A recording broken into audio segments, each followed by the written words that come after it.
অনেকদিন যাবতই ভাবছিলাম মাওয়া যাব ইলিশ খাওয়ার জন্য, কিন্তু যাওয়া হয়ে ওঠে না ব্যস্ততার কারণে। অবশেষে রওনা দিয়ে ফেললাম মাওয়ার উদ্দেশ্যে ইলিশ খাওয়ার জন্য। আমাদের এই পিকনিকের উদ্যোগ নিয়েছে আমাদের নুর ইসলাম ভাই ও জাকির ভাই, প্রিয় ভাই বেড়াদার। আমরা মাওয়া গিয়ে কি করব না করব সবই থাকছে এই ভিডিওতে।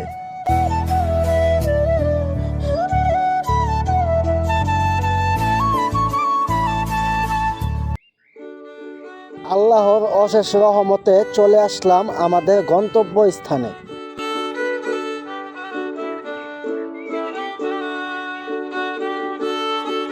আমরা এখন ঢুকতেছি কাঁচা লঙ্কা রেস্টুরেন্টের ভিতরে। এখানে যারা ইলিশ বিক্রি করে তারা কিন্তু আপনার কাছে প্রচুর পরিমাণ দাম চাবে। আপনারা একটু দামাদামি করে নেবেন, তাহলে একটু কম দামে কিনতে পারবেন।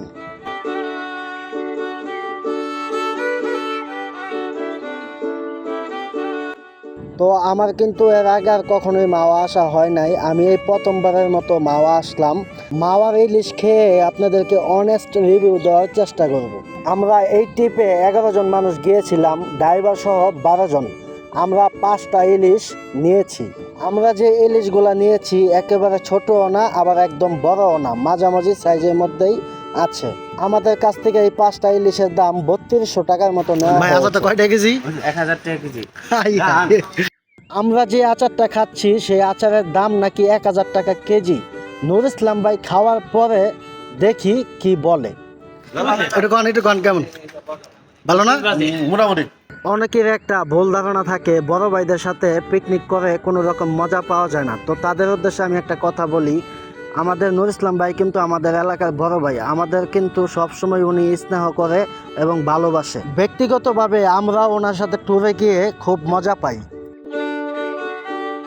নর্মাল প্রক্রিয়ার মাধ্যমেই কিন্তু এই ইলিশগুলা ম্যারিনেট করা হচ্ছে, আপনারা দেখতেই পাচ্ছেন।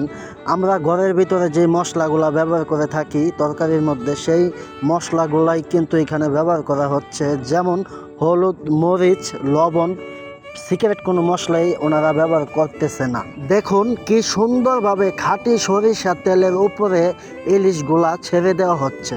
ইলিশ মাছ আমার একটু কমই পছন্দ, কারণ ইলিশ মাছের যেই পরিমাণ কাটা থাকে সেই পরিমাণ স্বাদ কিন্তু আমার কাছে লাগে না।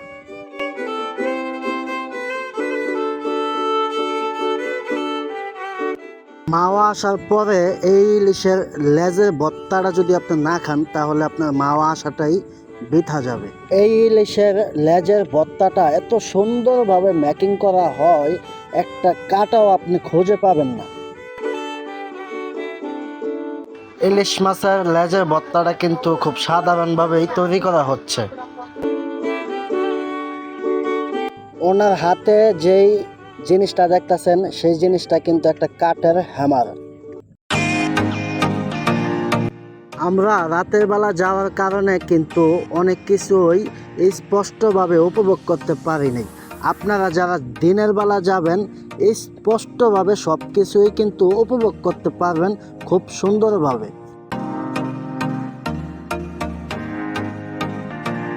লেজের ভর্তার মধ্যে এখন দিয়ে দেওয়া হবে ইলিশ মাছ ভাজা খাঁটি সরিষার তেলটা। এরকম ইলিশ মাছের লেজের ভর্তা যদি আপনি ঘরে বানিয়ে খেতে চান তাহলে কিন্তু এরকম স্বাদ পাবেন না, কারণ ওনাদের হাতে কিন্তু একটা অন্যরকম একটা জাদু আছে এই ভর্তা মেকিং করার মধ্যে।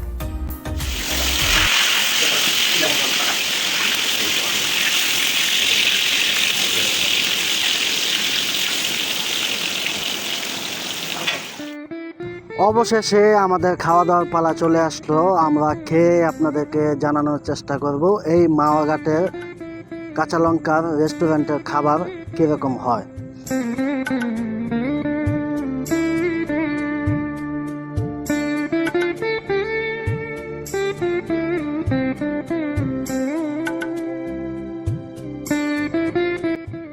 আমরা সবাই কিন্তু খাওয়া শুরু করে দিয়েছি, নুর ইসলাম ভাই কিন্তু এখনো খাওয়া শুরু করে নাই। খাওয়া দাওয়া শেষ করার পর এখান থেকে চলে যাব পদ্মার পাড়ে। সেই জায়গাটাও রাতের আধারে আপনাদেরকে দেখানোর চেষ্টা করব কীরকম দেখায়।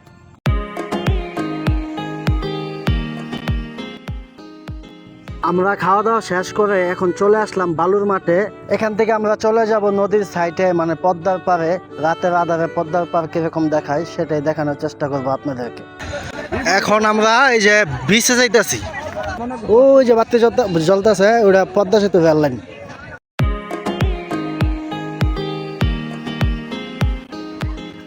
কি ভাই এডি তাল গাছের ফ্রেশ রস তাড়াতাড়ি আর এটা হচ্ছে তারি তারি বলতে 4 দিন 5 দিন বাসি পাবে না, তাড়াতাড়ি সকালের টাইম। আমার এটা দিয়ে বানাই আপনাদের তো দাদা, ঠিক আছে। কত গ্লাস? এর গ্লাস 50, আপনাদের 100, 200 তারি খাইতেছে। সেই মাল করা থাক একটু পিনিকলো। হ্যাঁ, এই নিমু জানি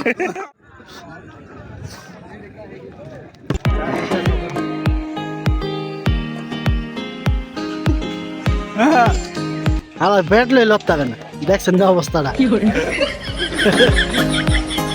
খাওয়ানটা কেমন হয়েছে? খাওয়ানটা সেই জোস।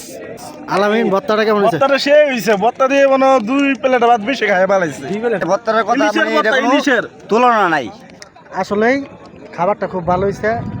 আপনারা যারা মাও আসবেন মাস্ট বি ভর্তাটা ট্রাই করবেন। নদীর পার থেকে চলে আসলাম বেঞ্চের মধ্যে। এখন আমরা একটু রেস্টে থাকবো, ক্লান্ত হয়ে গেছে। এই যে মোটা ক্লান্ত হয়ে গেছে। আর আজকের জন্য ভিডিওটা এই জায়গায় শেষ। নেক্সট ব্লগে আবারও আপনাদের সামনে আসবো। সবাই ভালো থাকবেন।